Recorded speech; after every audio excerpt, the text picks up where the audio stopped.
What happens when the randomness of life moves you to an incredibly dark place overnight? After being misdiagnosed for 3 months, that resulted in a stroke, lung failure twice, heart failure, intubation for a month, and given a 20% chance to live, all of this after not so much as having a cold for close to 20 years, the randomness of life can be brutal. Not to mention that this occurred during one of the biggest opportunities in my career at the time. I had been preparing for a big launch on Home Shopping Network, a dream I had had for years, one that is incredibly difficult to crack. The timing could not have been more devastating. Just 5 years ago, this was my story. There are studies that show that our identities are shaped by our families. I am a product of immigrant parents from Jamaica. I grew up in a very strict background where education and the drive for excellence were paramount. The kind of household where I had school homework and extra homework courtesy of my dad. I also danced as a child and began touring internationally at the age of 9, traveling to Brazil, Italy, Sweden, etc., and studying the dances of other countries. I even continued this tradition by taking a class in Javanese dance while at Wesleyan. Always being driven by opportunity, I know that I'm preaching to the choir in this audience because many of you were drawn to this room because you found an opportunity to learn something new. Perhaps you're here to learn to become a better version of yourself within this highly accelerated, fast-paced world. Some of you are in this room because you may want to unlearn something, perhaps unlearning that challenges do not equate with failure, and that setbacks do not grant you the permission to quit. But when life throws you a curveball, such as what the pandemic did to all of us, to be forced into isolation or to experience a devastating loss that pushes you to reimagine the future, or a chronically ill loved one who relies on you when you have ever-growing new responsibilities, or, in my case, a rare health condition that happened at the rise of my business. Quitting may feel like the only option to survive, but it's not. Even though it may feel like it, it's not. 5 years ago, during the summer, I began to feel ill. I was feeling lethargic and very run down and had developed a bad cough. As an avid runner and exerciser, I guard my health and lifestyle vigilantly. Having not been sick in so long, not feeling well was so foreign. After multiple visits to the doctor, where I was losing my patience because I was deteriorating and no one had a clue what was wrong. After a frustrating month, I demanded a chest x-ray. You may ask, why did I say demand? I had suggested to my doctors that perhaps I had pneumonia. My doctor's response was, a person that has pneumonia does not look like you. We can explore that comment in another TED Talk, but lo and behold, I received the results from the x-ray and I did have pneumonia. Now I was feeling relieved because I assumed that the medication would work and I'd be better soon. Unfortunately, the meds made me feel worse and my health was aggressively declining. The cough became painful and I could barely leave the bed. I continued to see specialists with no answers. One day I woke up and stepped off the bed and could not walk. My left leg was in unbearable pain out of nowhere. At that point, I became my own doctor, researching my symptoms around the clock. I decided that perhaps I had blood clots. I arranged an appointment, and on that day, I felt my absolute worst, and I knew something was terribly wrong. The nurse tested the leg where there was no pain and found multiple clots. Then she tested the leg with pain and found nothing.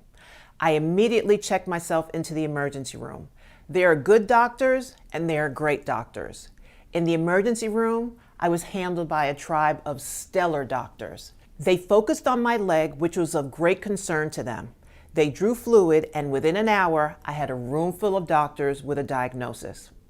I remember his words vividly. You have something very serious. We don't know what it is exactly, but we suspect a fungus, which means you have to be immediately quarantined until we can determine what type of fungus this is. Our hope is that when the culture comes back, we will know the diagnosis and hopefully we will have a medicine to treat it. Until then, we will treat it aggressively and broadly, like chemo, until the results are ready. Immediately, the medication began to take my organs one by one. First 100-degree fever, sepsis, hypothermia, stroke, lung failure twice, and heart failure. When the culture came back, it was determined that I had blastomycosis, which is a fungal pneumonia. Translation, had this been properly diagnosed, I would have taken medicine for 6 weeks, like one would for bacterial or viral pneumonia, to cure the infection. Once I started on the proper meds, slowly my body began to heal. Once released, I had a year-long recovery as my lungs and each organ made their way back to health. I'm happy to say a full recovery was made. 2 months after my release, I made my debut on HSN with my first innovation called Next, and the rest is history and is the catalyst for me being here in front of you today. Launching on HSN during the early stages of my recovery may sound crazy to some people, and it was definitely risky for sure. We're often taught that you have the choice to choose. Choose your personal circumstances or your professional life. Everyone does not have the option to choose. One of the most challenging aspects of being a self-made entrepreneur and mother is that often I don't get to choose between one life event and the other. One may get more attention than the other, but both must be addressed, and often simultaneously. The details of my story may differ from yours, but difficulties have no ally. Life's challenges will confront us at one point or the other. None of us can escape. But how we deal with it will undoubtedly shape your future each and every time. One thing we all have in common in this room is that we are all entrepreneurs of our personal lives. We must think of ourselves as investments, as businesses. Just as entrepreneurs want their businesses to grow, always thinking about how to achieve success, let's see how we can apply that energy and focus to what a successful life looks like for you within the context of your dreams and challenges. Therefore, I urge you to develop an entrepreneurial mindset so that you, your business, and your daily investment can endure difficult times. Business leaders know that in order to have longevity, they have to have staying power. My lawyer once said to me, "It's hard to kill strong people." Strong is a combination of physical, mental, and spiritual strength. While in the hospital, I kept pictures of my 2 children everywhere. The impact of my illness on my life remains immeasurable. I remember the fear in my children's eyes when they saw me hooked up to so many machines. The fear in their faces will never leave me. They kept me alive. Ironically, ROQ Innovation was started because I needed to solve a problem for them. They are my why, personally and professionally. What is your why? We all have triggers that will make us Herculean. Unfortunately, we usually discover our why in the toughest of circumstances. If you adopt an entrepreneurial mindset, you can face your challenges more confidently and head on.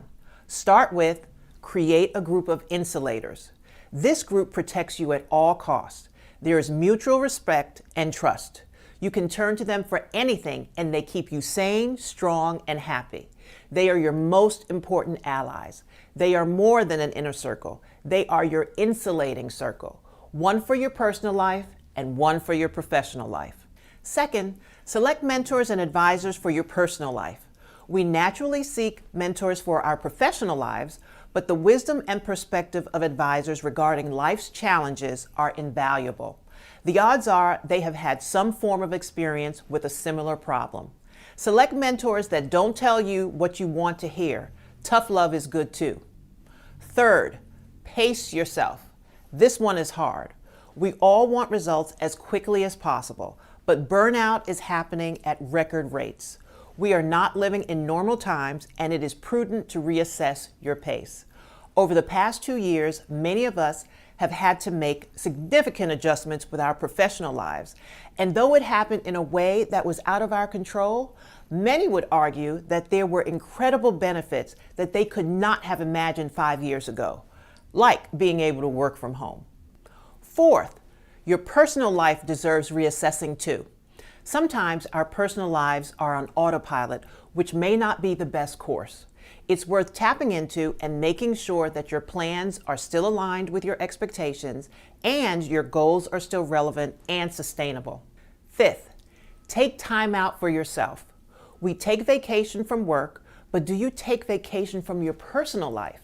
Most of us find it hard to detach from both.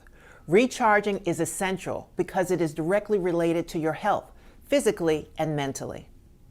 Sixth, believe that more good happens in the world than bad. Avoid the traps that cause unnecessary anxiety. Seek people, places, and things that give you joy. Business leaders project positive body language and words to keep workers encouraged and inspired. Adopt this approach for daily living. And finally, the most important one, always be your own advocate. When you feel something is not right or even slightly off, whether it's your health, your education, your career, ask all of the stakeholders involved the proper questions to alleviate your worries. Do not be shy. In addition, share your insights you've gained relating to the situation. Your voice and advocacy will greatly influence the outcome of your future. Be committed to yourself and know that challenges and unforeseen moments will pass.